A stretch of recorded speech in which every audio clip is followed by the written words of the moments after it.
Nope.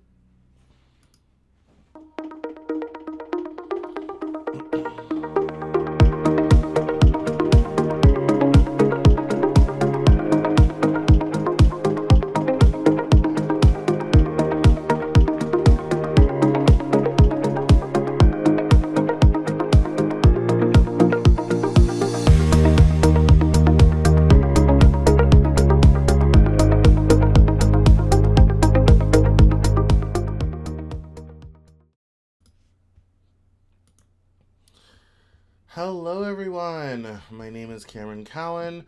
Welcome to the Cameron Journal Newshour. I really appreciate it. Oh my goodness, that I always laugh. That bit of hair right there always anyway. Is always sticking out. It's a weird thing that my hairline is doing. I'm looking like a vampire. And I knocked over the camera this weekend, so everything's all out of kilter. There we go. It's and every time I knock it over I have to replace it and everything, and it was anyway. Welcome to the Cameron Journal Newshour. My name is Cameron Cowan. A couple housekeeping things. If you've not signed up for Cameron Journal Plus to support this show and my journalism, make sure to head over to CameronJournal.com/subscribe and sign up there. Also, the newsletter comes out every Saturday, and there's usually a midweek check-in as well. So make sure to check that out, CameronJournal.com/newsletter. That's the best way to find everything. The Saturday newsletter is fun because I do the news, I do an update from me, I do an interesting video of the week, and you get the interview and the news hour sent directly to you. So it's the best thing ever. It's a lot of fun. We have fun here. And so make sure to sign up for that. It's a great way to keep up on the headlines and the stories that I am following, which is always fun. If you're one of my business subscribers and you want exclusive LinkedIn content, make sure to sign up on LinkedIn for the newsletter. I'm working on my 2025 halfway point trends report. It's basically done. I just got to publish it. It's been a long day. Got to publish it and everything. So, that's fun as well. I do want to mention a very special thing that's going to happen on Wednesday. So right now I stream just this one day a week for an hour, maybe an hour and a half. I'm considering adding a second day of streaming to the schedule, but we're going to go in a very different direction. So what I'm planning on doing is doing a panel show, a kind of a group talk show with a couple of buddies of mine. And we're going to do the pilot on Wednesday at 4 p.m. It's going to be called, tentatively, The Living Joke podcast. But we're going to do a pilot this Wednesday at 4 o'clock. So if you are wanting to come along and listen to gaming, pop culture, video reactions, very different from this, we're going to have some fun. 3 very different perspectives. We're going to hear the quiet one talk, which is always exciting. And it's just going to be a lot of fun. And it's meant to be more fun, more morning zoo, not as maybe necessarily highbrow and intellectual and depressing as my content can sometimes be, because we're talking about important issues and everything. But it's going to be a lot of fun. They're going to bring a whole new energy. It's going to be less about me, more about them and the group and everything. So that's this coming Wednesday at 4 p.m. So tell your friends, spread it around. The events are already out. If you're watching this, there's already a planned event on your channel, on YouTube, on Twitch, on Facebook. So just make sure you have notifications on for all those platforms for when we go live. It's going to be tons of fun. The other cool thing is they are both gaming streamers, and they stream all kinds of games. So there's gonna be a chance to follow along and watch their streams and chat them up as time goes on too, which is really really cool. So looking forward to that. Launching new things. I think it's gonna be a lot of fun, very interesting, and we're going to go from there. So that's housekeeping, that's events, that's everything going on in the Cameron Journal universe. I'm still adjusting to fitting my written content into a more newslettery format than it has been in the past, with doing articles primarily for Google and all that type of thing. So It's good. But we're going to dive into the headlines now because it's been a long day. I'm kind of already ready to be done with this day. That's the one advantage of doing this show in the evening. Where I'm kind of already done with the day, but we have very important things happening, so we're going to talk about it. So let me do this. And here we go. And we're not going to start with that. That's a fun story to end on. So, we're going to start with Israel and Iran. So, let's catch everybody up. If for some reason you don't know, let's catch everybody up on the Israel-Iran situation. So, let me put on my glasses so I can hear something. So, so as we know, Israel and Iran have been trading blows, including up until today. And on Saturday, the U.S. bombed Iran's nuclear facilities. And then we also, which is actually the video here of the B-2 bomber landing back in Missouri. And then this here we have about Trump's imminent ceasefire, and we have Iranian missiles trying to get to reach U.S. air bases in Qatar today, and the Qatari air defenses were shooting them down. The airspace over the area was shut down.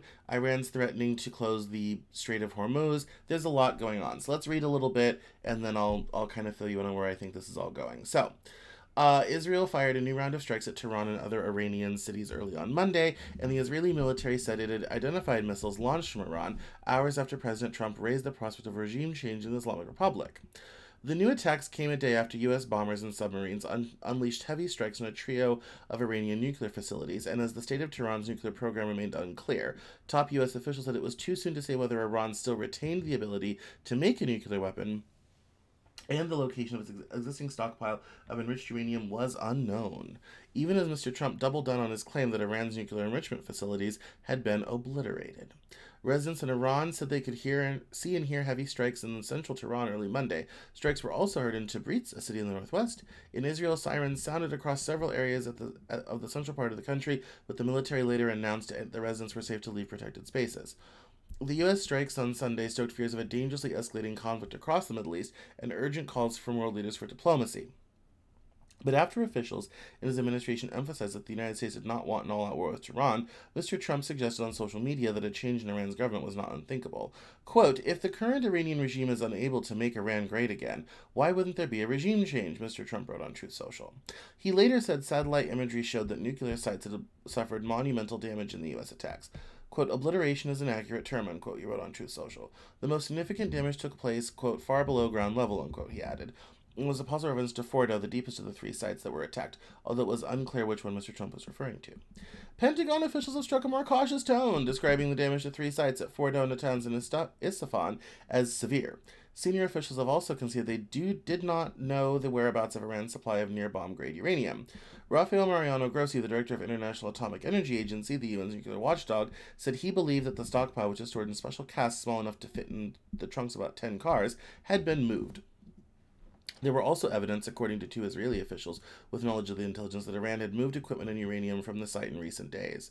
Iranian officials castigated the United States for the strikes, with the country's foreign minister, Abbas Araghchi, saying at a news conference in Istanbul that Iran, quote, reserves all options to defend its security interests and people, unquote. He declined to be more specific, including about whether Iran would retaliate against U.S. military assets in the Middle East, where more than 40,000 American military personnel and civilians are on bases and warships, which we know they eventually did today. That Iran launched missiles at the Al Udeid Air Base in Qatar, which is actually the video of these missiles flying through, which could be seen from Doha. And however, it was a rather considered response, as the Iranians called the Americans ahead of time to let them know what was going to happen. So, the UN Secretary General Antonio Guterres called for diplomacy at an emergency meeting of the Security Council, saying that the world now risks, quote, descending into a rat hole of retaliation after retaliation. American military and intelligence officials had already detected signs that Iran-backed militias were preparing to attack U.S. bases in Iraq and possibly Syria. In response, Iraqi officials were working hard to dissuade militia action, a U.S. official said on Sunday. We have a positive response, the strikes, the mood in Iran. Many Iranians expressed a combination of sorrow and anger. We're all in shock. None of us expected that within 6 or 7 days we'd reach this point, one Iranian said. Oil prices rose moderately as the market opened on Sunday evening, a sign that traders were concerned, though not panicked, about how Iran may respond to the U.S. bombing. And then it has a series of updates of, where the attacks were. So Isfahan, Natanz, and Fordo. There was Israeli attacks in Tehran and Tabriz. So that's kind of, if you're not familiar with the geography of Iran, and who is, then you've got a nice visual here of where these things were taking place. So yeah, this down here is the Strait of Hormuz, for those that don't know. So in the oil trade, the ships come up this way, they kind of curve around here, and then they usually, well, they're usually leaving that direction. They come up here to fill up and then leave in the same way. So you have inbound and outbound traffic.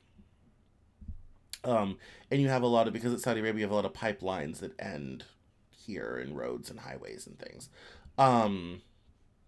So that's, so if you're wondering about that, the Strait of Hormuz thing, that's where that is. And here's the update on that. As Iran mulls closing the Strait of Hormuz, India has increasingly been buying oil from diverse sources to reduce its dependence on the Middle East. India, one of the world's largest importers, buys cheap oil from Russia to the displeasure of Europe and the United States, and they are buying more energy from the U.S. Quote, a large volume of our supplies do not come to the Strait of Hormuz now, Hardeep Singh Puri, India's Minister of Petroleum and Natural Gas, said. And there's all these different world leaders, complaining about it. Oil tumbles and stock climbs as traders gauge fallout from Iran strikes. The price was actually down right now. The Iranian parliament did vote to close the Strait of Hormuz, but I don't know if everyone's actually going to do that, and if they're going to do it with what. What ships do they have? There's already our ships in the region. Not quite sure how all that's going to work. So that's kind of where things are right now. There is this whole, okay, so then there's the ceasefire situation. So in the middle of my preparing for this and having these stories on tap, and now that we know kind of what happened, Israel and Iran have been trading strikes, we bombed their nuclear sites, Israel's still continuing to bomb Tehran, and Iran sent missiles at U.S. military installations today in Qatar with warning that it was going to happen. All the major equipment was removed from those bases last week, and there's been no report of any death of personnel. So that's kind of where we're at with everything. Now, this came up right as I was getting ready to go on the air. It says here, congratulations to everyone. It's been fully agreed by and between Israel and Iran that there will be a complete and total ceasefire in approximately 6 hours from now. So this would be midnight tonight Eastern, when Israel and Iran have wound down and completed their in-progress final missions, for 12 hours, at which point the war will be considered ended. Officially, Iran will start the ceasefire, and upon the 12th hour, Israel will start the ceasefire, and upon the 24th hour, an official end to the 12-day war will be saluted by the world.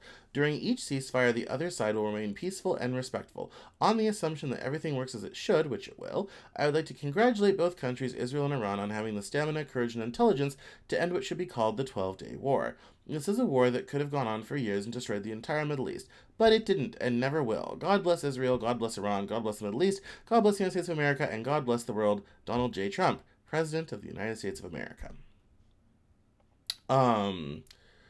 And of course the comments down here are fun, but the reason I clicked on this was because there was a trend on Twitter saying trust in Trump, and I'm kind of like, okay, is that the new right-wing narrative? As it turns out, it is. And it's because of this whole ceasefire thing. Here's the funny part, and if we scroll to the top, Trump says ceasefire is imminent. No word from Iran or Israel on the aforementioned ceasefire. And this gets into, Vice President J.D. Vance said the war appeared to be effectively over, and there was now an opportunity to restart a real peace process. And then they go through the Trump tweet we just read, and not quite sure if Iran's going to go any further with its response. And it said, the new Israeli barrage, which a military spokesman said targeted a paramilitary headquarters and access routes to the Fordo nuclear enrichment site that the U.S. military bombarded, came as Iran fired salvos of missiles that sent Israelis to huddle in shelters as Iran's foreign minister Abbas Araghchi met with the key ally, President Vladimir Putin of Russia. While the Russian leader called the U.S. strikes absolutely unprovoked aggression, he stopped short of offering concrete support for Iran. So that's kind of where things are at this hour. President Trump is saying there's going to be a ceasefire. There's no indication there's going to actually be a ceasefire, from Iran and Israel anyway, and they're the ones that have to do the ceasefiring. And then we have a lot of action going on. So, to quote my friend on TikTok, that intel guy, who's a wonderful person, and he's been on the show, is it World War III yet? No! Oh my goodness, everyone is convinced, and I don't understand where this narrative comes from. For some reason that I will never understand, everyone wants to have World War III. Everyone wants to just stick a dynamite in the whole world, push the plunger, blow the whole thing up, and have that be it. I will never understand this. We have a good thing going here, folks. I like modern civilization. It's a good thing. Everyone's in the mood to blow everything up. World wars start when great powers want to go to war. Let's quickly review history. Who were the great powers going to war in World War I? That would be Britain, France, Italy, Imperial Russia, the Austro-Hungarians, and the Germans. All great empires, all great powers. Let's look at World War II. Britain, France, Germany, Italy later, sort of, communist Russia by this time, and the United States. And the United States later in World War I as well. And Japan in World War II. And Japan also in World War I, but they didn't contribute much. So these you have to have the ability to project power, to move lots of troops, all this type of thing. Israel doesn't have the capability to do that. Iran certainly doesn't. They're surrounded by mountains on three sides. If anything, the only great power involved in this thing is the United States, because we chose to bomb some nuclear sites that may or may not have been effective, which we don't really know. Because you can't really tell by satellite, because these were bunker buster bombs that dig down first and then explode. So there's no, that we're not having a World War III situation. It's not like Iran has a series of great power alliances, and when you shoot somebody in Iran, nations go to war. That's not this situation. Iran's best ally is Russia, and we just read about how Putin says, yeah, the strikes were bad, but is not giving full-throated support. So no, it's not World War III. Here's the big difference about conflict then versus conflict now, and it's how much we're conscious of it. In another day and time, you would not be hearing this news from me. A very nice man on a major TV network wearing a suit and not a lovely t-shirt, although this is designer, would be on a suit in a studio with very serious people, and he would be sitting very soberly and telling you about the latest sort of thing. The whole thing would last a half hour, and we would go on with our lives. Instead, now, we have a constant feed of people talking about it, like myself, chatter, chatter, chatter. We have social media to let us know, the minute any bit of information comes out, with video, in glorious Technicolor. All our consciousness of these things makes the world seem so much worse, and these things so much bigger than they actually really are in the grand scheme of things. And it can be depressing, it can be mental health destroying. I get all of that, I understand all of that, sure. But the reality is, this is not the stuff that adds up to anywhere near close World War III. Not even in the neighborhood. Not even close. I promise you. There are vectors for that sort of thing starting, but the reality is you would need at least the United States and China to decide to want to do something. Speaking of that, in the newsletter on Saturday, I wrote that two of the three conflicts that I thought we would live to see in the future and could cause global instability, two of them have occurred. One of them was Russia invading Ukraine, which we all kind of knew would maybe happen one day. It hasn't gone very well, but it happened. The other one is Israel striking against Iran.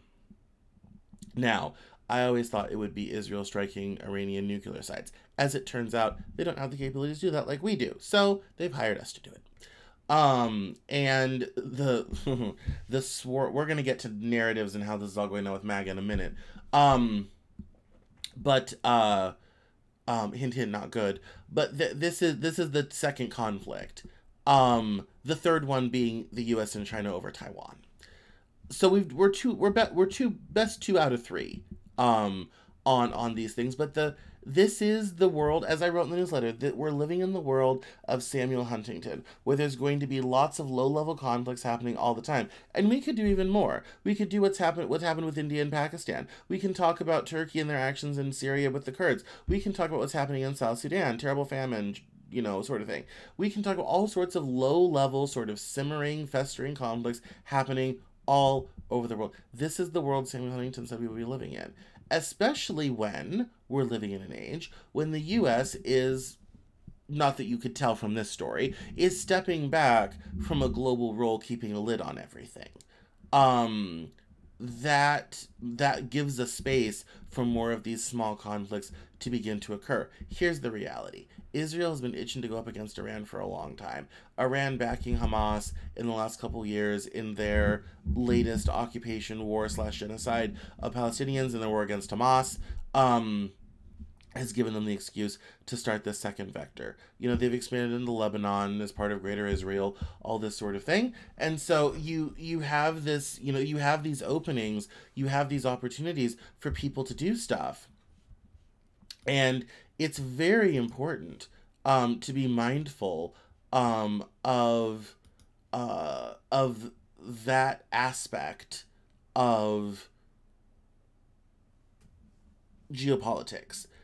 We are not living in an age where we're going to be free of small conflicts and everything's kept a lid on. That time has passed. So I would encourage people that just because you've seen something on social media or a new headline or whatever is not, just another, it is, when people say it's just another thing, that's your consumption of social media. It's not reflective of the world's going to hell in a handbasket. It just isn't. It's we're in a very different time. I think what throws people off is, it's not so much during the Cold War, but especially in a post-Cold War environment, the world was very quiet and stable for a very long time. And even in the Cold War did a really good job of keeping a lid on a lot of conflicts. And one of the reasons Huntington said we were going to get into a world where we were going to have small conflicts is he realized a lot of this stuff had been suppressed for decades. And we're now finally living in that place of these small conflicts happening all the time and a general kind of mood of violence happening around the planet. Honestly, historically, the 20th century was a bit of an aberration. Someone going to war with someone somewhere is been the default mode of most of human history. If anything, we're regressing back to the mean. We're getting back to how things are and were. Now, the big difference these days is that we have intercontinental ballistic missiles. We have weapons that are very powerful and can go a very long way, and so war is conducted very differently than gathering a gaggle of troops together and marching off to some land. And obviously with the nuclear threat and not only the power and destruction of that explosion, but the radiation and the effect of lives is even more pronounced. The propensity of paramilitary organizations and terrorist organizations to be able to attack kind of anywhere, anytime, unless you keep very close track of them, is different as well. Those are real things that we have to handle in our modern age. But the reality is this sort of low-level violence around the planet is actually incredibly normal. Weirdly enough. And I know that sounds strange, but weirdly enough, that is the way it is. Now, the other thing I want to turn to, and perhaps this is the story to transition into about it, is kind of how MAGA is, taking all of this. So one of the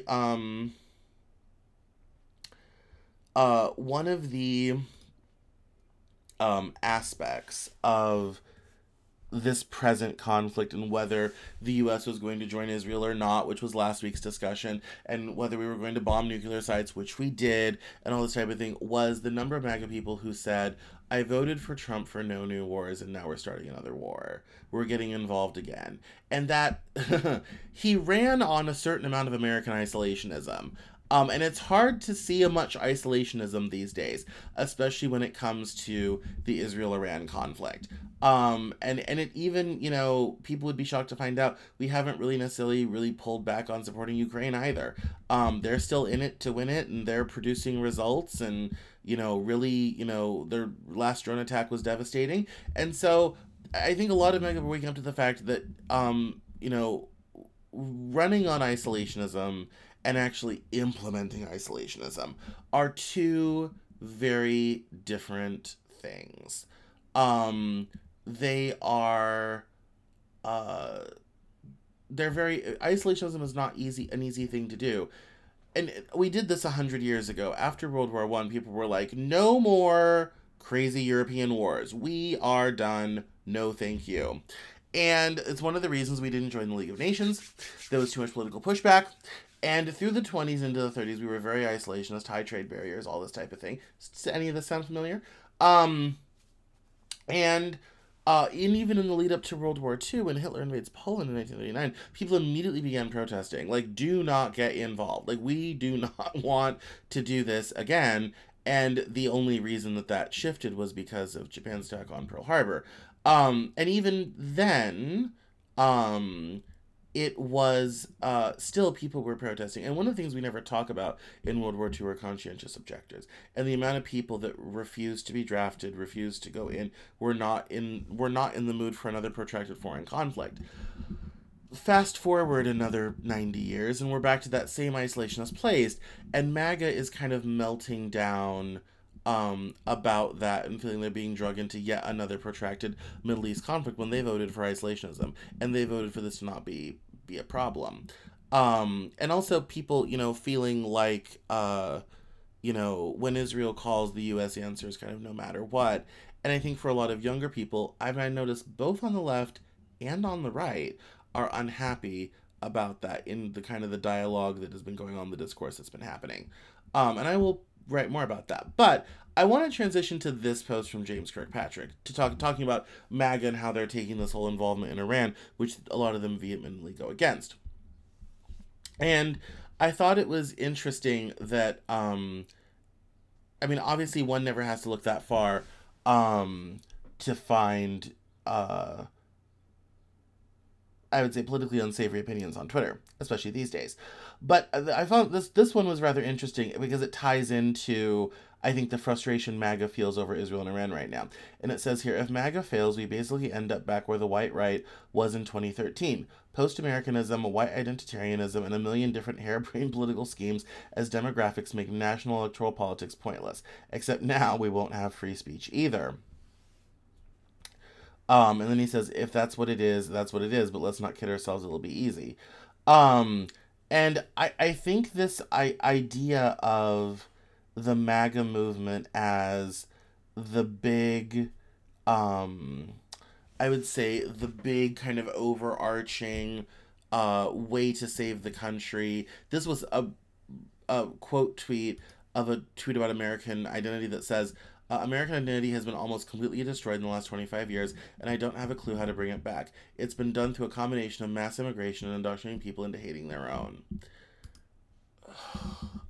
We could address so much. Let's focus on MAGA.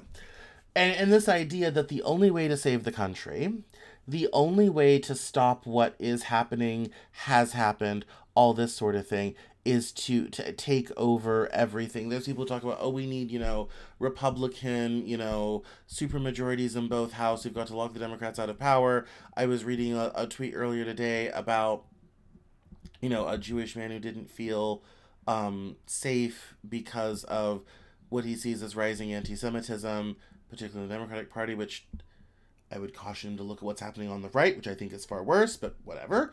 Democrats are saying, we don't like Israel doing a genocide, and that somehow makes them anti-Semitic, which is not the thing. And I've said that many times before. Criticizing the government of Israel for its policies does not make one anti-Semitic. Jews are lovely people. Jews happen to be in the government of Israel. It's the government of Israel I have issue with. There are also non-Jews in the government of Israel, so that too. Anyway, this whole narrative, and the thing about this Jewish is people were inviting him to join the Republican Party, And I find it interesting that we've come to such a fractious place in this country. MAGA complaints about America have little to do with policy. They have a lot to do with culture, national mood, like this one, American identity. And in their zeal to save the country, they're looking at what they view are the problems, which are immigrants, one could argue poor people, one could argue, it's DEI, it's woke, it's all of these things. It's, I think a lot of the MAGA movement is, and I wrote about this 10 years ago, are looking at the way the country's changing. Demographically, we're becoming browner and less white. We're more multicultural than we were before. And we're, transitioning into more of a multicultural democracy. Are looking at the world outside and saying, in order to save the country we want to live in, we have to, get rid of all these sort of people. And this ties into my essay, The Death of the White Heteronormative Christian Narrative. Before something ends, there's usually an extinction burst. MAGA is that extinction burst. The movement's bigger than Trump now. It will last longer than Trump. And the reality of that movement is they are trying to hang on to a country that, quite honestly, no longer exists. Now, there were a lot of things about that country that I think were quite laudable. I think there were a lot of things about that country that were quite good. One of the things we did in the 2010s was we did something very dangerous to do to a population of people. And we took the American narrative, the American mythology, that had, quite frankly, was mostly written by the CIA in the 1950s to counter communism, but whatever. And we started to take it apart. We exposed it for what maybe wasn't quite true, didn't really exist, wasn't quite there. The lies and things that we told ourselves underneath everything that we thought we knew about this country, to talk about its racist systems, to talk about how it's disadvantaged people of color, women, all that for so long, and how the promise of America went unfulfilled for so many, for so long, and was the past really that great? And great for who? Not if you were poor, not if you were a woman, not if you were of color, all these things kind of, pile up. And we had a big discussion about that from about 2012, 2013, even one could argue 2010, forward to, one could argue, 2024. And I think that MAGA looks at that, and the sort of highly filtered, what kind of made it down to the popular consciousness of what those discussions were, like the 1619 Project and all this sort of thing, all these new policies and new ideas and and how people of color is seeping into the culture and gay people are seeping into the culture, and all of a sudden the Democratic Party is staking its claim on the rights of minorities and people who are a small percentage of the population, and this is where this political conflict begins. Is you have one party that wants to move forward into that multiracial democracy, and one party who says, we're not going to have a country. And the thing about MAGA is they're not wrong. That's the funny part. Well, not necessarily funny, true. What they feel like they're losing is that myth, that mythology, the country they thought they had. And they would like to, as best as they can, run back inside the cave with the mythology, with the story, with the idea, and never have to confront and deal with the unsavory parts of it. The parts of it that are difficult. The parts of it that are hard. The parts of it that that are not necessarily so great or so laudable. Decisions that were made.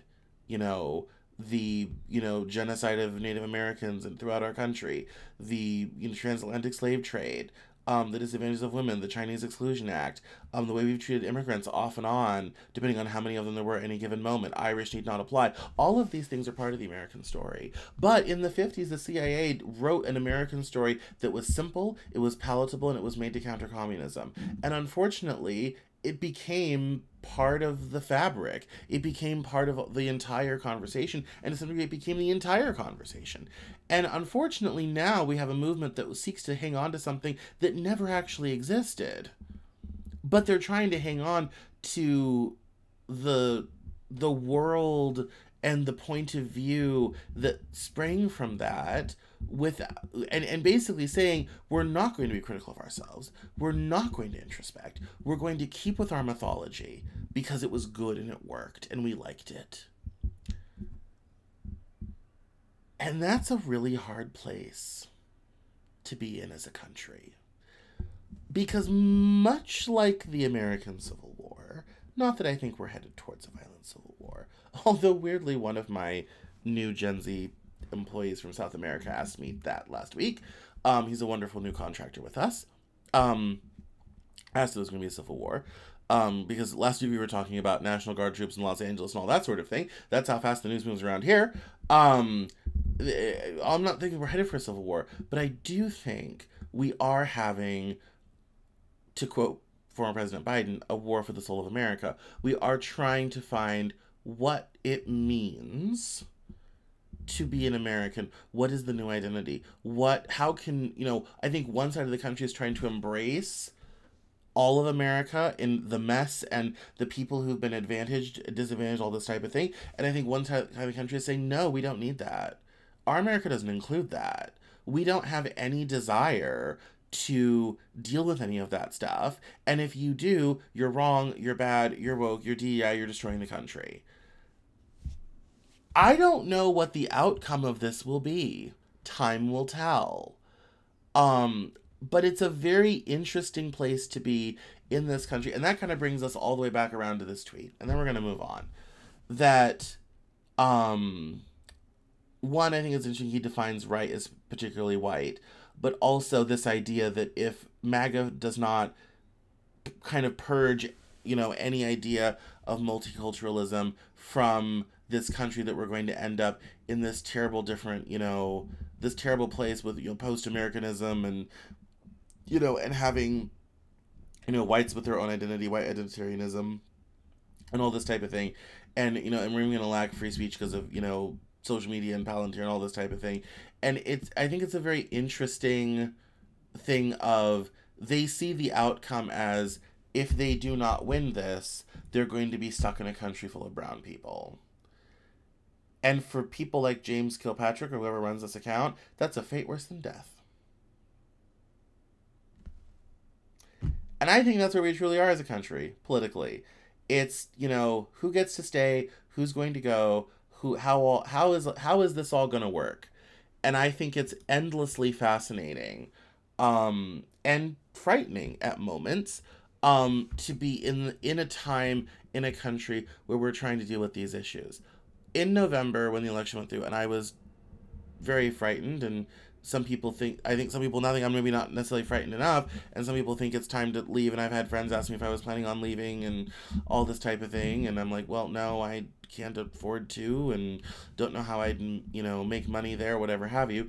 But this is the type of thing where things could get very difficult very quickly, and could get violent very quickly, as we've seen recently with some of the political assassinations, and like we were talking about last week with the Minnesota House representatives that were, shot, and one of them died, and her husband, and one of them has still survived, and all this sort of thing. It can get very dangerous, and this sort of dynamic was what we were all afraid of, was that, with this sort of, in 2020 we felt like we'd escaped the Trump situation. And in 2024, a lot of us felt like we were being drugged back in, to all of this. And really the reality is that the tough political stuff we're dealing with, and I think this is also kind of why Democrats are struggling, is Democrats are looking at this from a policy angle. That's what the Biden administration did. Oh, we'll get more union jobs going, we'll build the economy, we'll add 200,000 manufacturing jobs. That's not the mood right now. The mood is cultural, who's outside, how we're living, who gets to live here, what does it mean to be an American. That's the stuff, right? That's where MAGA is. And the unfortunate reality is it's very easy to get people afraid of a changing country and a changing world. It is frightening, and people can play into that, and Trump has done. And MAGA feels like if they don't win, if they don't successfully rout us all and drive us as many people out as they can and lock the Democrats out of power forever, then it's going to be over for, white people or the white right, or it's going to be all over. And that's I think the mood where this tweet comes from. And that's a very dangerous place to be as a country. Because then the next question is, how far are they willing to go? And how many of us will be arrested, deported for speaking out? How many of us will be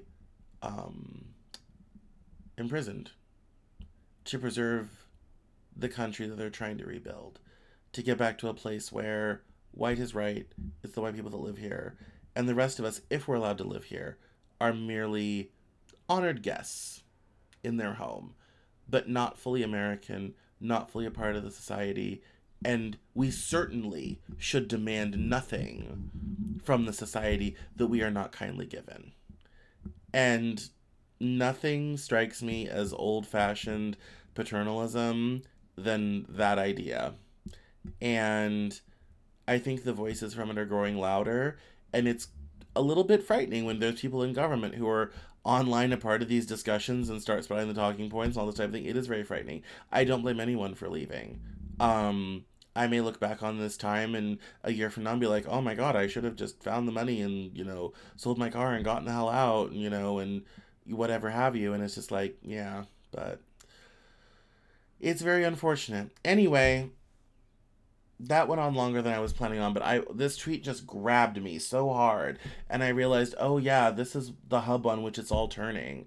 And it was also a good time to mention the death of the white heteronormative Christian narrative again, because I actually wrote that in 2014. I saw this coming a while ago, and lo and behold, it's here. I think the scariest part for me is I thought this would happen a few decades later, and it's happening now. Ahead of the schedule I had in my head. And that's a very interesting place to be in. Speaking of deport them all, which, right now everyone's like, let's get back to the deportations.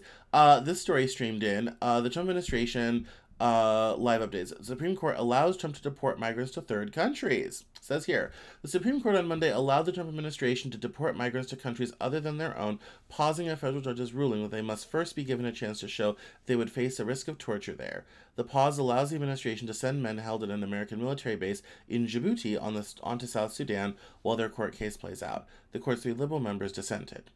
Florida is turning an abandoned airport in the Everglades into the newest and scariest sounding local prison to detain migrants.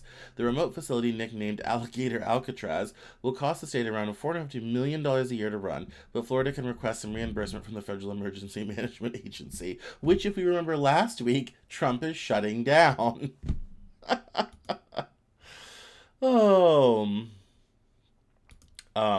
It says here that the order was the latest in a series of rulings related to immigration decided by the justices in summary fashion on what critics call the court's shadow docket, to allow the administration to lift protections for hundreds of thousands of people who've been granted temporary protected status or humanitarian parole. That'd be the Haitians. But others, and many Venezuelans too, but others insisted on due process, notice, and an opportunity to be heard for migrants before they are deported. Monday's ruling moved in a different direction, refusing to allow migrants to make the case that they would face torture if sent to places with which they have no connection. The absence of any reasoning made it impossible to understand the majority's thinking, but in dissent, Justice Sonia Sotomayor, joined by Justices Elena Kagan and Ketanji Brown Jackson, said the majority had ignored a federal law that requires due process.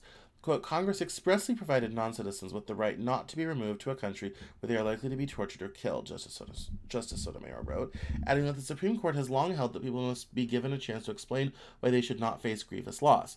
Quote, being deprived of the right to not be deported to a country likely to torture or kill you plainly counts, quote, unquote, such as a loss, she added. Thus, plaintiffs have a right to be heard. Justice Sotomayor wrote that the majority had endorsed lawlessness.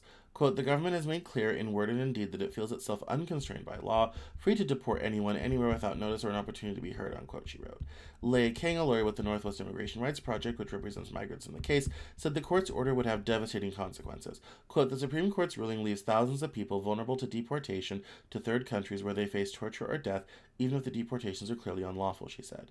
This case arose from a trial judge's order that applies to migrants cleared for removal from the United States states whom the administration seeks to deport to third countries, ones where they do not hold citizenship and where they may have no connection. The judge said such migrants were entitled to due process, meaning notice of where they were going and the chance to argue that they were at risk of harm if sent there. Though the judge's order applied to many migrants, it captured public attention in May when the government loaded 8 men onto a plane said to be headed to South Sudan, a violence-plagued African country that most of them had never set foot in. Their flight landed instead in the East African nation of Djibouti, where there is an American military base, and they have been held there ever since. The judge, Brian E. Murphy of the U.S. District Court in Boston, ruled that the men must be given access to lawyers and a chance to challenge the government's plan to send them to South Sudan. There were 8 deportees aboard the flight to Djibouti, 1 is South Sudanese, and the government has said that another will be sent to Myanmar, his home country, leaving the 6 others in limbo. All 8 have been convicted of violent crimes. And then it goes on about the men and everything, and we know about their case. So, I thought that was rather interesting and fascinating, that now, if you are a migrant and they deport you, we can just send you any old where, which also means they can send more people to El Salvador as well. They can send you anywhere, a plane's going to, Nepal. Oh, there you go. Bye. It's like they'll love you in Nepal, sort of thing. And I have no problem with deporting illegal immigrants. I have no problem with deporting migrants who have committed crimes. All fine and well. There should be a due process for it, and they should at least be sent to their proper country of origin. This is ridiculous. It's to just be able to send people any old where, you could be sentencing people to something quite terrible and not know, and then you wouldn't care, and it's whatever. And so, that's a real, that's a step backwards. The other story I want to do, so this is good. A white nationalist wrote a law school paper about promoting racist views. It won him an award.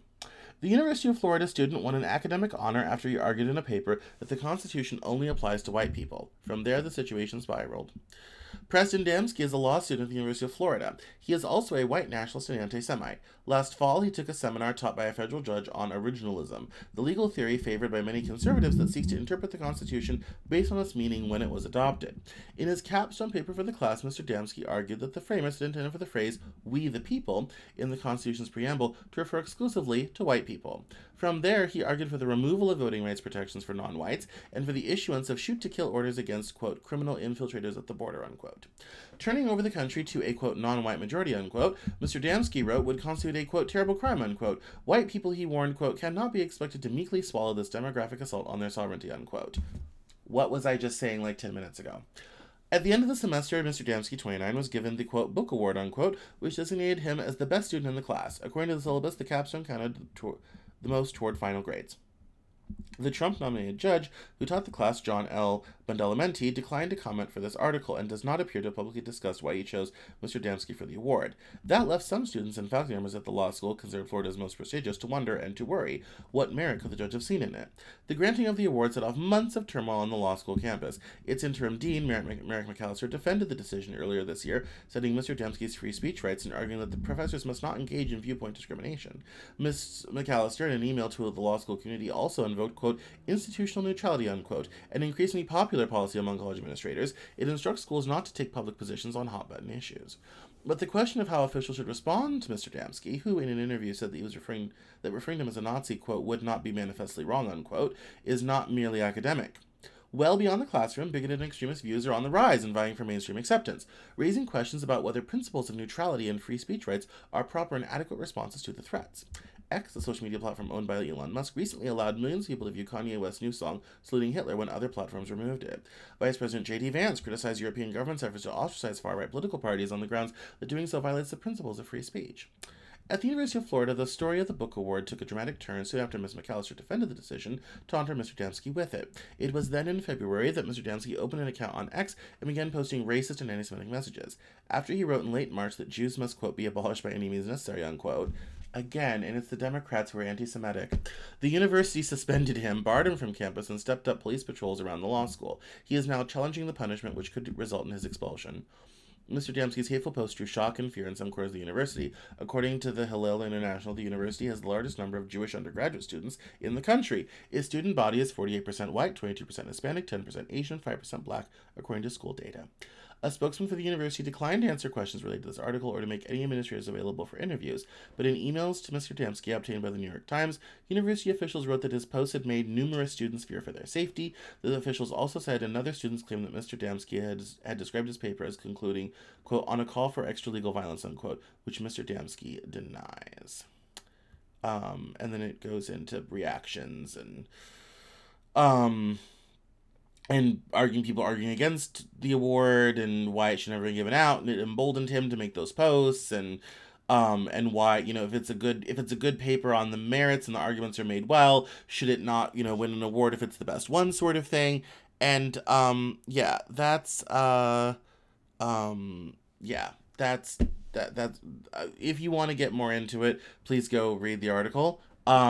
But when I saw it, as someone who's spent a lot of time studying white nationalism, and as someone who's written about some of the most racist people in the country, and as someone who spent a lot of time in that world, studying that world, looking at that world, all that type of thing, I was really beguiled by it.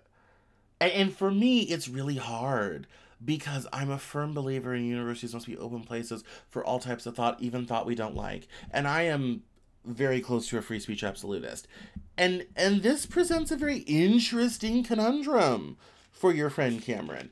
Because on the one hand,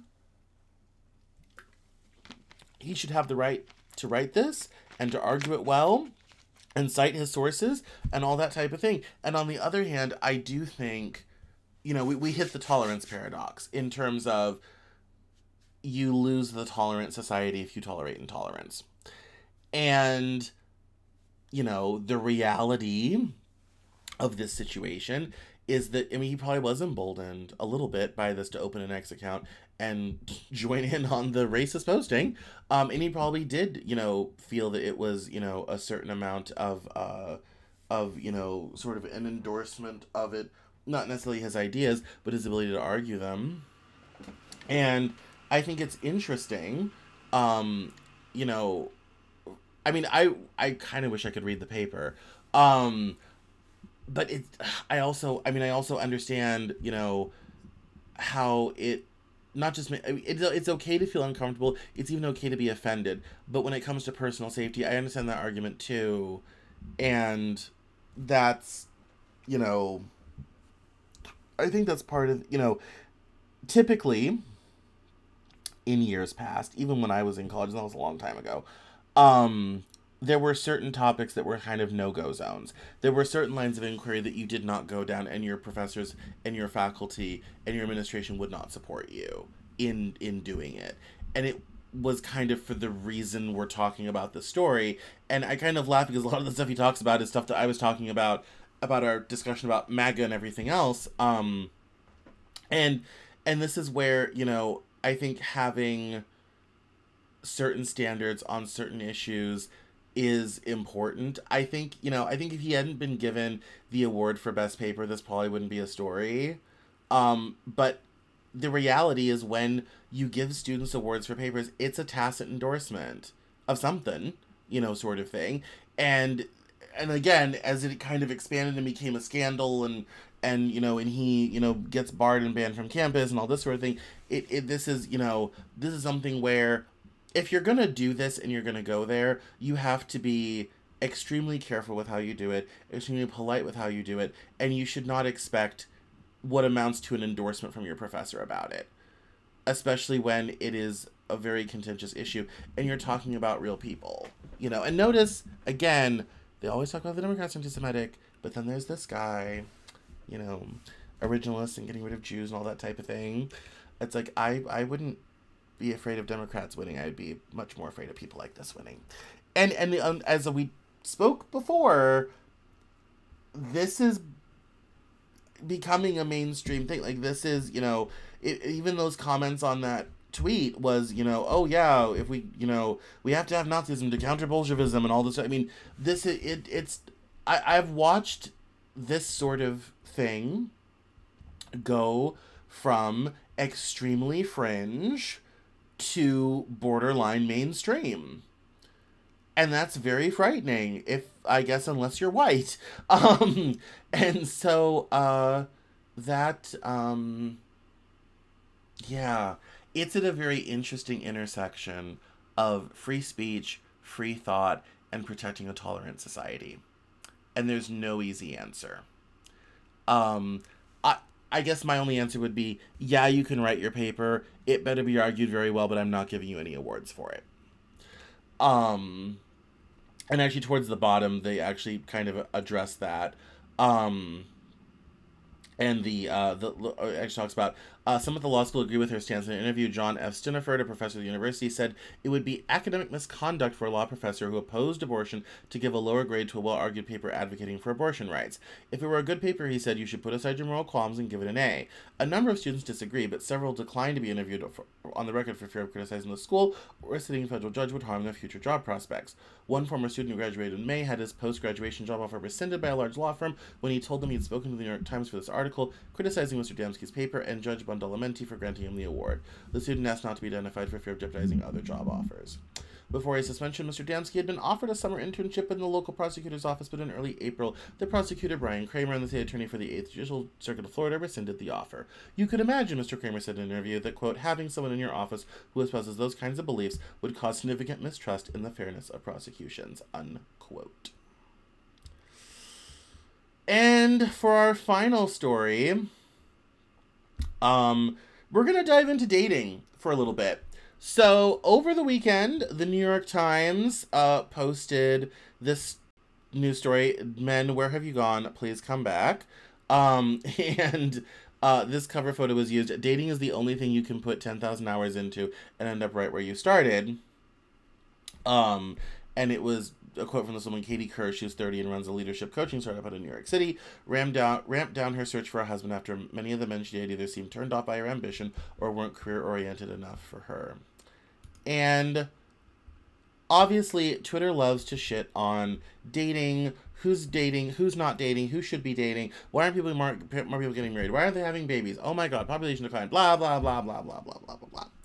And in America's Lost Generation, my upcoming book, pre-orders are available now, I talk about how broken the dating market has gotten, and we're now in a situation where, economically speaking, women and men are playing on an equal playing field, and this has really complicated dating. And this post from this quote reply from Claire Lehman was very interesting. She said, to be honest, I don't really understand why. Is it because there are now more educated women than men and so there aren't enough eligible matches according to these women's standards to go around? And it's, yeah. We're in a juxtaposition of many situations with this where, yeah, highly accomplished women also want to be with a highly accomplished man. There are very few of those, and fewer now because women are are taking up more. They're getting more degrees. They're taking more jobs. They're taking up more space in society, and the number of men who are also doing that was always small and shrinking. Which means those women, in order to get a good man, would really need to date down. Not a read, but women tend not to date down. I've seen many examples of it, many of them quite successful and quite happy, wonderful people. But by and large, a highly driven, career-focused woman is going to want a man who is also that way. She either seemed turned off by her ambition or weren't career enough for her. This is an example. Not every woman all in it, but this is an example. And so that leaves the dating pool very, very small. There are also, a lot of people who are not very career-oriented or very ambitious. I've been in that situation myself. I run 2 businesses. I have worked for myself most of my adult life. I'm a very driven person. I get a lot of stuff done. If anything, it's hard for me to slow down. But this is a very difficult thing. And the article, I'm not going to get into it. You can go read it if you want to. But the article basically goes on to say, like, we feel like men have left the dating pool. There's nothing left. There's no good men left, sort of thing. And and men are fleeing away from intimacy and relationships because they just can't hack it with with women who are on an equal footing, who have their own money, have their own car, have their own place, and don't, quote unquote, need a man to do anything. And I there's there's an interesting thing with dating, I find, where when what women are looking for in a man and what men are looking for in women are very, very different things. And I think one of the struggles a really accomplished woman has is that for her, she looks at her accomplishments and says, "Doesn't this make me attractive?" And the reality is, a woman being highly accomplished usually isn't a huge mover for a man. He's looking for other things. He's looking for, do you have your life together? Are you a clean person? Will you be a good mother for children? Do you want to stay home and raise children? Can I start a family with you? All this sort of thing. That's the stuff men tend to look for a lot more. Physical attractiveness is obviously a big mover. Good personality, do I feel, do you annoy me too much? All of those things are a huge factor in the in what men are looking for in women. And that, I think, that divergence of who's looking for what, because women, conversely, women are oftentimes looking for a man who, is safe, is good, not a creeper, lets her, be herself and express herself without being, threatened by this, all these different things. These end up being kind of very divergent things.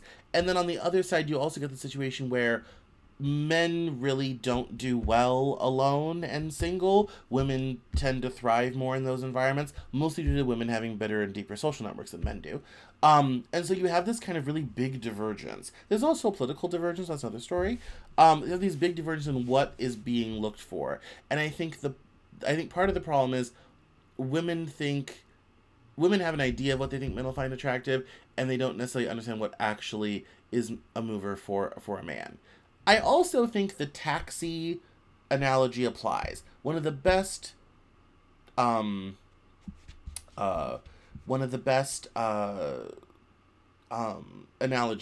that I ever heard about dating was that men were like, "How do I get him to marry me?" And she's like, "You don't. When a man's ready to get married, he puts his little taxi light on, looking for a wife, looking to get married. Until he puts the light on, there's no point. He's not ready yet. So really don't look for just any man. Look for a man with his light on who's looking to get married." Like that is, that's, that taxi analogy of wait till he puts on his light and pulls out from the taxi and starts driving around. Then you flag him down and you'll find a man who's ready to get married and start a family, all this sort of thing. And I think that also applies in terms of, there's this economic changes, which makes it hard for men to feel like they can, attract a woman who is, making more money, whatever have you. But I also feel like, especially for the one who's 30, she's probably not the stage where the men are ready to get married yet, which is also a problem and a factor, especially if you want to have, kids younger and all this sort of thing. And so I think we have these, again, really divergent standards in what people are looking for and what they think, will work in a dating market. And it makes things incredibly, incredibly difficult. But I think the headline in all the stuff I've read about this over the weekend, the headline always stands out to me. Men, where have you gone? Please come back. I don't think men ever went anywhere. I think there's a lot of guys who've been left behind. And I guarantee you, if these women looked around and were willing to date the plumber, the drywaller, the trash man,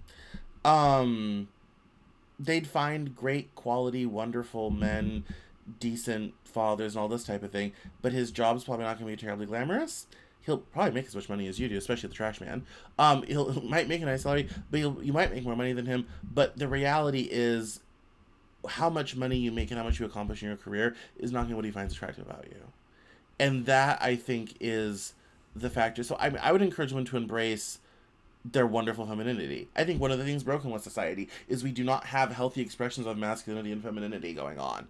Now we're getting very philosophical. But I would encourage to embrace femininity, to express that in your fullness, loudest roar, because being in that space is incredibly beguiling.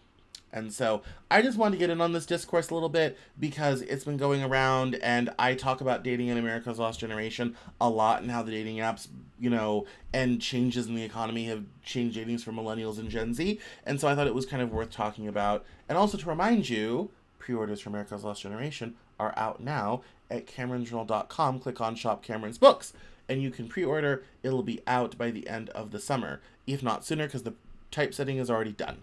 So that's it for me. Thank you so much for stopping by to the Cameron Journal Newshour. Don't forget, on Wednesday we're doing our very special event. And with the Living Joke podcast pilot. Don't forget to sign up for the newsletter and for Cameron Journal Plus. Feel free to follow me on social media. I post exciting threads covering day-to-day news topics on all your favorite platforms: Twitter, Blue Sky, Facebook. So make sure to follow me there. All the links are at CameronJournal.com. It's at Cameron Cowan on Twitter and Instagram. It's at Cameron Journal on TikTok and Cameron L. Cowan on Facebook. So make sure to follow me there. I will see you on Wednesday for our special Morning Zoo style podcast. Sign up for the newsletter so you get the Saturday version. And I will see you all next Wednesday first and next Monday for the Cameron Journal Newshour. Thank you so much. Have a great night. Bye-bye.